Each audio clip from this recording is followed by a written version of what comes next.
President Trump has worked hard this week to focus his fire back on the Democrats. And he got some ammunition with the explosive revelations in former DNC Chair Donna Brazile's new book, Hacks, the inside story of the break-ins and breakdowns that put Donald Trump in the White House. Brazile claims the DNC gave Hillary Clinton an unfair edge over Bernie Sanders and reveals she considered replacing Clinton as the nominee after Clinton fainted at a 9/11 ceremony. The ticket I like most, she writes, was Joe Biden and New Jersey Senator Cory Booker. I felt certain that that combination would win the general election.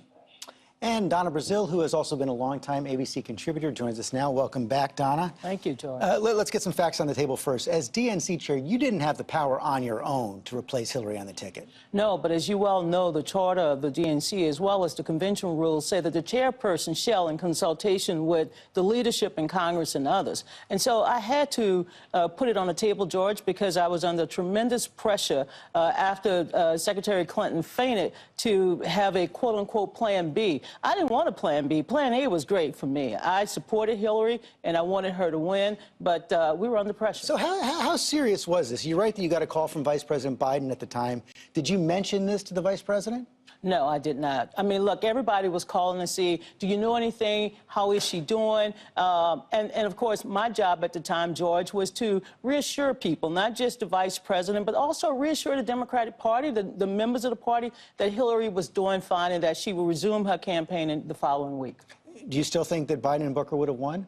Well, you know, I had a lot of other combinations. This was something that you play out in your mind, but at the time, I was sitting next to Charlie Baker, who was her chief administrator. Clinton's campaign. Yeah, that's right. And Charlie and I put down, and we had a lot of rumors coming. I had the former chair of the DNC calling me, Donald Fowler Senior, what are you doing? Look, the bottom line is she resumed campaigning.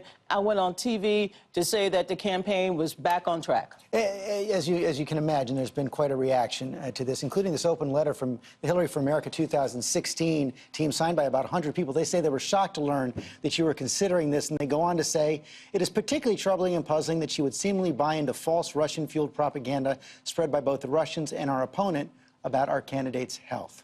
Well, George, at the time, like I said, I talked with Charlie Baker, but as it relates to that... Did you mention this idea to him? No, I kept my own counsel. I'm the chair of the party, George, and I decided I wanted to be up front with someone inside the campaign, and Charlie was there sitting across from me. But let me just address what my former colleagues... I wasn't a staff person. I did not work for the Hillary Clinton campaign. I was not on their daily strategy calls. I had nothing to do with their data analytics. I was the chair of the Democratic National Committee. I was concerned about the entire party, not just the presidential, but the senatorial, congressional, and all of the other From the sound of it, it sounds like you had a pretty dysfunctional relationship with the high command in Hillary's campaign. You even talk about telling them at some point, I'm not Patsy the slave. Oh, George, let me tell you something. I could not control the purse string of the Democratic Party, and I had to figure out what was going on within the party, that the chair of the party, and remember, I wasn't just the chair, I'm also a vice chair. I was an officer for 8 years. 8 years under President Obama. I knew what was going on within the party. I become chair, and I'm trying to write a check for something. I raised the money, and they're like, you got to get signed off from Brooklyn. I said, Brooklyn? This wasn't a standard joint fundraising agreement. They had a separate memorandum of understanding, and I needed to break that. But in order to break it, I would cause a great commotion. So, yeah, I'm not Patsy the slave because I got sick and tired of people telling me how to spend money when all I was trying to do, I wasn't getting a salary. I was basically volunteering my time. And what I was trying to do, George, was to increase the level of enthusiasm and passion for Hillary Clinton and the rest of the ticket all across the country. They also take exception to your description of the campaign right now as an antiseptic, sterile campaign inside the headquarters. A lot of people saying that is not the campaign they knew. Well, you know what? They should take a page from Hillary's book, take a look inside of what they did last year, and then they should write their own book. Hillary wrote a book, which I enjoyed reading, was part memoir. It was a history book. I love reading her book. If they don't like my book, don't buy it. But let me just say this. I have every right as a former chair of the party. Next year, I will celebrate almost 50 years in American politics. The Democratic Party is 170 years old. I get that, but how do you respond? It's not just the Clinton campaign. You know, there's a lot of traffic on Twitter right now. I've gotten emails from Democrats, passionate Democrats, who say they feel betrayed by all this. Any regrets? Do I regret taking on a job the second time in my life as chair of the party, cleaning up everybody's mess, taking all of the income in, being unable to spend funds that I raised? Do I regret being on the road 100% of the time, being hacked by the Russians, being harassed, getting death threats? Do I regret any of that? George, this was worse than Hurricane Katrina in terms of the emotional toll. But do I regret standing up for what's right, helping Hillary Clinton, helping the Democratic Party? And let me just say this, as somebody who went through the hacking experience, being able to tell the truth about what happened with the Russians, the attack on our government, do I regret any of that? No, I wish I could have done more, George. But do you think this helps for the book to come out? Well, George, I mean, this is a lesson of 2016. If I released it next year, they would say, Donna, you're impacting on 2018. If I release it the following, Donna, you're impacting. George, for those who are telling me to shut up, they told Hillary that a couple of months ago. You know what I tell them? Go to hell. I'm going to tell my story. I'm going to tell my story, George, because this is a story of a young girl who started in American politics at the age of 9, who continues to fight each and every week of her life. I went down to Virginia last week to kick off the canvassing campaign. Nobody paid me to do that. Nobody, I'm not on the payroll, George. I care about my country. I care about our democracy. And I say go to hell because why am I supposed to be the only person that is unable to tell my story? Now, I've heard a lot of people tell me various things as well, but here's what they don't know. They don't know what it was like to be over at the DNC during this hacking. They don't know what it's like to bury a child. I did, Seth Rich. They don't know what it's like to protect the staff from further harassment. They don't know what it's like because the high command of Brooklyn, the people who were making the decisions, even for the DNC, they didn't come and work with us. They told us to shut up and basically let them win the election. And when we tried to intervene, we had to spend money we raised to try to help them win. And that was my job as chair of the party. Pretty clear you have no regrets at all right there. You just mentioned Seth Rich, who, of course, was killed during the campaign. Did you feel under threat? Every day, especially when Donald Trump, when Donald Trump would go out there and tweet. You know, look, I've worked on campaigns all my adult life. I've been called some of the worst things in America.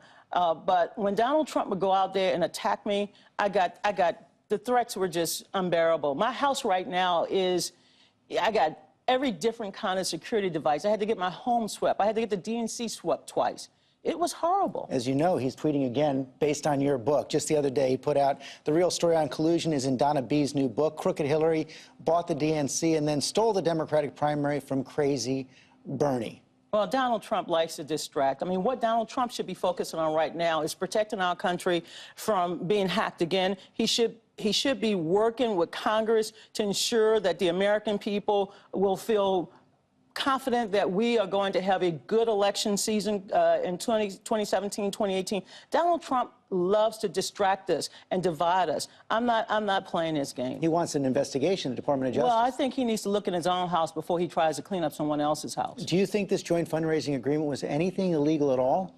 As I said at the time, George, I did not like the fact that there was an additional memorandum that spelled out what the Clinton campaign could do in exchange for bailing the Democratic Party out. I give Secretary Clinton credit for bailing the Democratic Party out because we were in debt. But I've seen the email traffic, and it appears from at least one email that the Sanders campaign was offered the exact same term. They could also negotiate an agreement of their own if they raised more money. They chose not to.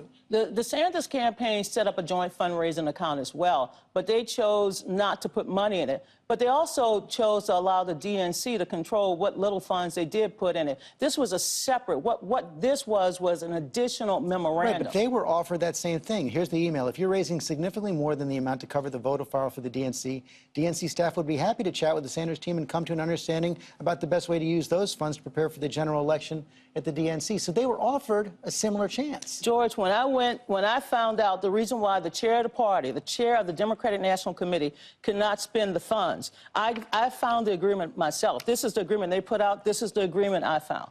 And what I tried to do, George, was to work within the parameters of this agreement so that I could hire staff, so that I could spend money that we raised, and so that I could help Hillary and Tim Kaine and all of the other Democrats win. As for any agreements or side agreements they had with Senator Sanders, I've never seen that before, George. Do you agree with Elizabeth Warren that the primaries were rigged? I don't think she meant the word rigged, because what I said, George, as you well know, after I left this show back on July 24th, I said I would get to the bottom of everything. And that's what I did. And I called Senator Sanders to say, you know, I wanted to make sure there was no rigging in the process. I'm on the Rules and Bylaws Committee. I found no evidence. None whatsoever. The only thing I found, which I said, I found the cancer, but I'm not killing the patient, was this memorandum that prevented the DNC from running its own operations. You also write about that email where you appear to share questions with the Clinton campaign from a debate on CNN. We're showing it up on the screen right now. And in the past, you said that sending those emails was a mistake you'll forever regret. But in the book, it seems you're still not sure you sent this email. Well, George, I mean, when you're hacked, I mean, look, I have 7 email accounts, maybe more. When you're hacked and you don't know, I'm the only person in America that had to go and look and say, okay, where is it? Where is it? I knew I'd sent emails, of course, George. So you're not denying that you sent this email? George, I'm not. First of all, I said straight up, I said, look, if this was sent, I know why I sent it. I apologize. I spent the entire month of August apologizing for the leaked, hacked emails, which is a crime.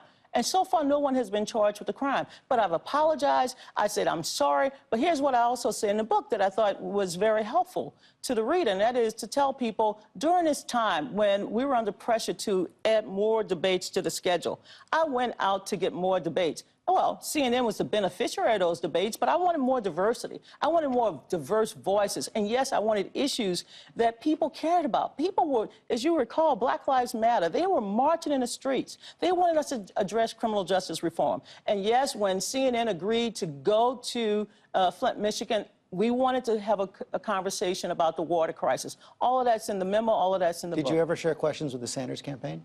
Let me tell you something, George, and I also have in a book that even on occasions when I knew the topics on ABC, I even talked to the Republicans about what the topics would be. I shared with everybody because, you know what, I wanted the best information possible. The second thing is I didn't want the candidates shocked by the nature of the questions. For the first time, we were going to go beyond, you know, talking about the usual issues that animate Democratic primaries, and we were going to talk about issues that concern Black Lives Matter. You have some tough words for the leaders of your party in here in the book as well. And here's what you write. We've had 3 Democratic parties, the party of Barack Obama, the party of Hillary Clinton, and the weak little vestige of a party led by Debbie that was doing a very poor job getting people who are not president elected. These 3 titanic egos, Barack, Hillary, and Debbie, have stripped the party to a shell for their own purposes. Well, over 1,000 state legislative seats. And by the way, I take responsibility too, George. I'm a Democrat. We've lost thousands of state legislative seats. We've lost gubernatorial seats. But we have an opportunity on Tuesday in New Jersey and Virginia to fight back, to regain some of the lost ground over the last 10 years. And that's what I'm hoping will happen. Every voter should know out there that their vote counts. Their voice must be heard. I encourage them to get out and vote next week in Virginia and New Jersey, and later on in Alabama. Well, I'll be in Alabama by the end of the month. It's important that everybody votes. Yes, I take a hard hit at people within the party because I love my party, I love my country, and I'm going to continue to fight for it.